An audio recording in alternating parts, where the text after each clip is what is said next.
చాలా సన్నిహిత సంబంధం ఉండేది. కందుకూరు కూడా ఈ పార్లమెంట్ నియోజకవర్గం కందుకూరు నా ఓన్ కాన్స్టిట్యూన్సీ లాంటిది. ఎందుకంటే నేను పుట్టింది కూడా రామాయపట్నం, అందువల్ల గతంలో కూడా ఇన్ఛార్జిగా పనిచేస్తున్నాను. ఇప్పుడు ప్రకాశం జిల్లా తెలుగుదేశం పార్టీ అధ్యక్షుడుగా ఉన్నాను. మరి వేమిరెడ్డి ప్రభాకర్ రెడ్డి గారు, ప్రశాంత్ రెడ్డి గారు, తెలుగుదేశం పార్టీ నాయకత్వం అందరూ కూడా ధన్యవాదాలు. మరి ఇలాంటి రిజార్ట్స్ని అభివృద్ధి చేసే క్రమంలో మన నాయకత్వం కూడా అందరూ సహకారంగా ఉండాలి.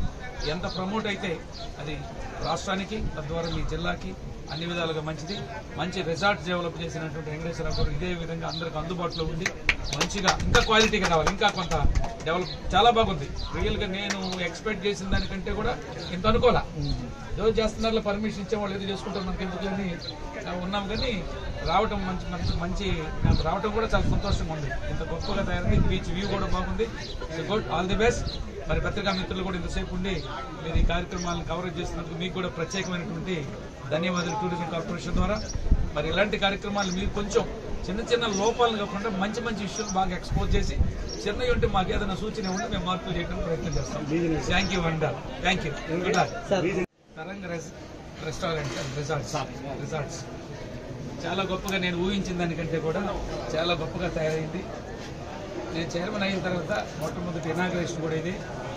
ఆ రోజు వెంకటేశ్వరరావు గారు కలిసినప్పుడు పెండింగ్ ఉందండి, ఎక్స్టెన్షన్ కావాలన్నప్పుడు నాకున్న సమాచారం మేరకు ఈ ప్రాంతాల్లో టూరిజం డెవలప్ చేయాలనే ఆలోచనతో కూడా వెంటనే ఆయనకి ఆన్ ది స్పాట్, మిగతా వాళ్ళ కాకుండా తర్వాత మాట్లాడదాం, ఆన్ ఎకరా ఇవన్నీ మా దగ్గర ఉండవు, స్పాట్ చెప్పడం. తర్వాత ఈయన ఆర్డర్ రాకపోతే సార్ ఆర్డర్ రాలేదండి, నువ్వు పోయి చేసుకోవా ఒకసారి చెప్పిన తర్వాత వెనక్కి తీసుకునే ప్రశ్న లేదు. ఎందుకంటే చంద్రబాబు నాయుడు గారి ఆలోచనతో, వారి స్ఫూర్తితో ఒక విజన్ లీడర్ ఈరోజు ప్రపంచ దేశాల్లోనే ఒక గుర్తింపు కలిగినటువంటి ఒక ఆంధ్రప్రదేశ్ ముఖ్యమంత్రి అంటే ప్రపంచ దేశాల్లోనే గుర్తింపు కలిగినటువంటి వ్యక్తి.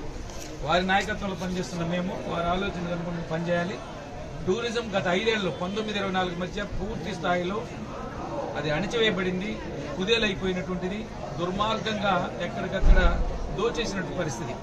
కానీ మేము వచ్చిన 5-6 నెలల్లో కూడా ఈ గవర్నమెంట్ ప్రత్యేకించి తెలుగుదేశం పార్టీ ఈ కూటమి ప్రభుత్వం వచ్చిన తర్వాత చంద్రబాబు నాయుడు గారు టూరిజం మీద ఒక ప్రత్యేకమైనటువంటి ఒక ఆసక్తి, ప్రత్యేకమైన కృషి చేస్తున్నటువంటి పరిస్థితి. దానికోసమే టూరిజం పాలసీ కూడా తీసుకురావడం జరిగింది. టూరిజం ల్యాండ్ లీజ్ పాలసీ కూడా ఇవ్వడం జరిగింది. ఆ క్రమంలో ఎక్కడ వీలైనంత వరకు మనకు 970 కిలోమీటర్ల తీర ప్రాంతం ఉంది. ఇక్కడ మ్యాక్సిమం ఆంధ్రప్రదేశ్లో ఈ బీచ్ రిసార్ట్స్ డెవలప్ చేయాలంటే ఒక ఆలోచనలో భాగంగా ఇది ఓఎండ్ఎం ప్రాపర్టీ. మరి వెంకటేశ్వరరావు గారు చదివినప్పుడు దానికి పర్మిషన్ ఇవ్వడం జరిగింది. ఇక్కడికి వచ్చిన తర్వాత చాలా గొప్పగా నేను ఇటీవల ఖతార్ కూడా పోయి రావడం జరిగింది. ఖతార్లో ఏ విధంగా ఉందో దానికి ఇంచుమించుగా అనుసంధానంగా దానికి టచ్ అయ్యే విధంగా ఈ వ్యూ అది చూస్తే చాలా గొప్పగా ఉంది. చాలా సంతోషం. అందరూ కూడా ఇక్కడ ఉండే గ్రామస్తులు కానీ, పార్టీ నాయకులు, మిగతా వివిధ వర్గాల ప్రజలు కూడా ఇలాంటి ఎంకరేజ్ చేయాలి. ఎందుకంటే టూరిజం డెవలప్ అయ్యింది, ఆ గ్రామాల అభివృద్ధి చెంది కల్చర్ మారుతుంది, ఇన్కమ్ జనరేట్ అవుతుంది, తద్వారా జిల్లాలో కూడా మంచి అభివృద్ధి కార్యక్రమాలు జరుగుతాయి. టోటల్గా నెల్లూరు జిల్లాని టూరిజం హబ్గా చేసేటువంటి ఆలోచన చేస్తున్నాం. మాకు నెల్లూరు కూడా హరిత హోటల్ పెద్ద హోటల్ ఉంది, దాన్ని కూడా ఇంకా కొంచెం డెవలప్ చేయాలన్నాం. అనేక రిసార్ట్స్ కూడా ఇంకా వస్తాయి. కాబట్టి ఈ సందర్భంగా మరి వెంకటేశ్వరరావు గారిని, మరి ఇక్కడ ఎవరైతే ఉన్నారో టూరిజం డెవలప్మెంట్ శాఖ వాళ్ళందరూ కూడా ప్రత్యేకించి మా తెలుగుదేశం పార్టీ నాయకత్వం, గ్రామ కమిటీ అధ్యక్షులు మన శ్రీధర్ రెడ్డి గారు, ఇంకా జగన్మోహన్ రెడ్డి, ఎమ్మెల్యే గారు ప్రశాంత్ రెడ్డి గారు కూడా వచ్చిపోయినారు ముందు. వారికి అందరికీ ప్రత్యేకించి నాకు ఆంధ్రప్రదేశ్ ఎంపీ గారు తీర ప్రాంతం మొత్తం అయితే మనకి ఆంధ్రప్రదేశ్లో సముద్ర తీర ప్రాంతం చాలా ఉంది సార్. అయితే మనకు గవర్నమెంట్ అనేటువంటిది కేంద్ర రాష్ట్ర ప్రభుత్వాలు ఇంకా చాలా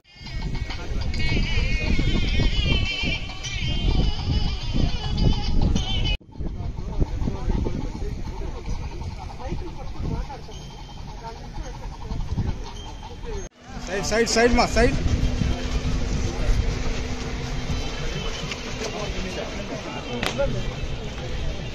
క్వాలిటీ అండ్ మిగతా విషయాలు ఉండాలి. అలాంటి ఏదన్నా జరిగినట్టు దృష్టికి వచ్చినట్లయితే స్పష్టంగా ఆరోపణలు కాకుండా, రాజకీయ ఆరోపణలు, రకరకాల పిటిషన్ పెట్టుకునేది కాకుండా వాస్తవ పరిస్థితులు ఉంటే దాని మీద చర్యలు తీసుకుంటే అలా జరగకుండా ఉండేదానికి తగు చర్యలు తీసుకోవడానికి కూడా ఒక మానిటరింగ్ వ్యవస్థను కూడా ఏర్పరుస్తాం. రెండోది మీరు అడిగింది రిసార్ట్స్. సెంట్రల్ గవర్నమెంట్ కొన్నిటికి సపోర్ట్ చేస్తుంది. శాస్కేలి, ప్రసాద్ స్కీమ్స్ అని టెంపుల్ టూరిజంని ఎక్కువ డెవలప్ చేస్తుంది. ఇవాళ 140 కోట్ల రూపాయలతో అఖండ గోదావరి అండ్ గండికోటలో వర్క్స్ జరుగుతున్నాయి.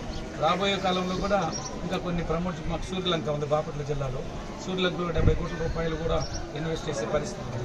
ఇక్కడ ఏమో చేస్తున్నాం, ఎందుకు ఇస్తున్నామంటే కొన్ని ప్రభుత్వం ద్వారా నడిపే కంటే కూడా ఇదేదైతే మా ప్రాపర్టీ అంటే టూరిజం ప్రాపర్టీని ఆపరేషన్ మెయింటెనెన్స్కి ఇస్తాం లీజ్కి.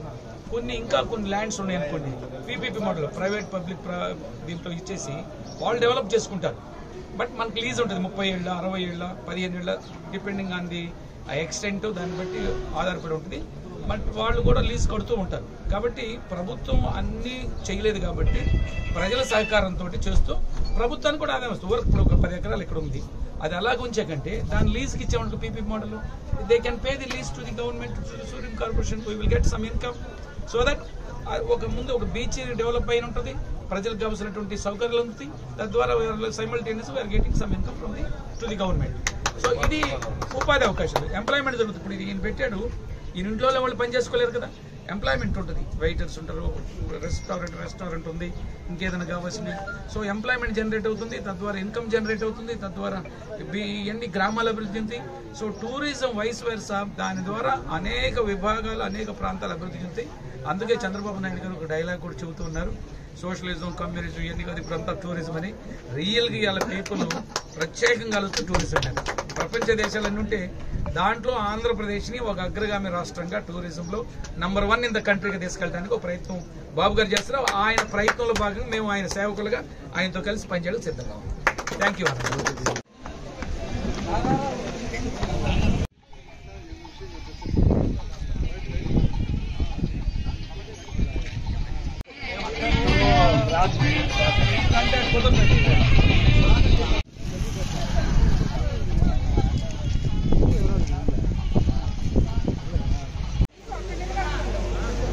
ఎంతవరకు మన గ్రామంలో మనం అమలు చేయగలము, మన ఇళ్లలో కూడా మనం అందరినీ పిలుస్తున్నామా, లోపల తీసుకుపోతున్నామా లేదా?